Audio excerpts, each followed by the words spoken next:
We have always looked for ways to see things just beyond the limits of human vision. Long before modern optics, early scientists realized that a simple glass flask filled with water could bend light, magnifying the world behind it. By the 1660s, that basic optical trick had evolved into precision engineering. This is a compound microscope designed by the English scientist Robert Hooke. Its antique leather and brass housing contained a dual lens system capable of magnifying objects up to 300 times.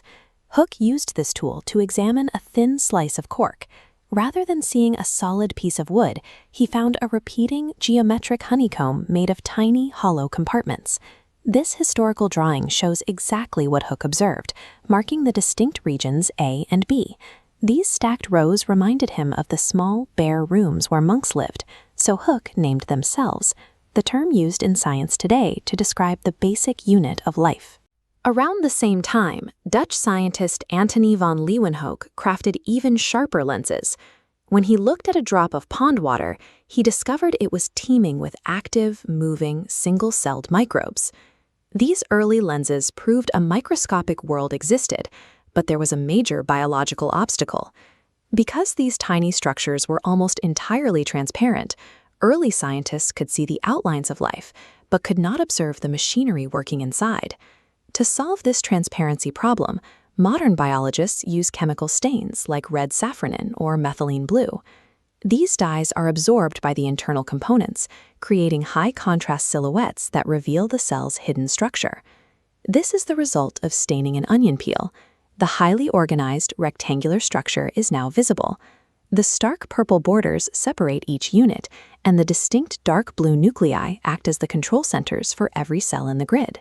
This brick-like arrangement is essential because plants lack skeletons.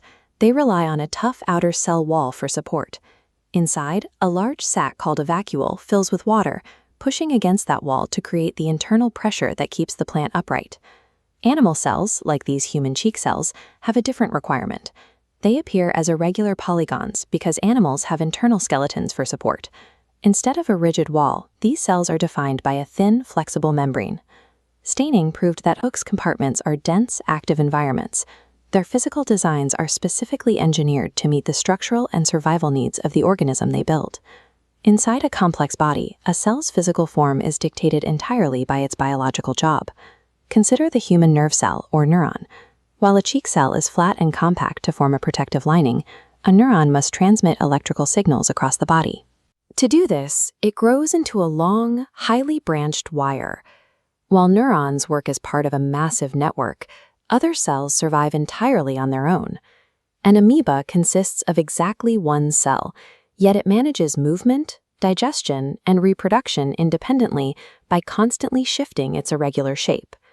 Whether acting as a solo entity in a pond or as a specialized relay in a brain, every cell operates as a self-contained biological machine.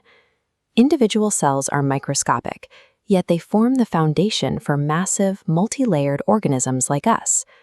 Through a specific hierarchy, identical cells link to perform the same task, forming a tissue. These tissues fold together to create an organ, like a heart, handling major biological functions. Organs then network into systems, which collectively operate the complete organism. While most life forms from millions of tiny units, a cell size can sometimes defy logic. An unfertilized ostrich egg yolk, the yellow center seen here, is actually one single massive cell. In 1665, Robert Hooke observed what he thought were hollow spaces in dead wood. He had actually discovered the shared architectural system that allows every living being, from a single bacterium to a human, to survive and function.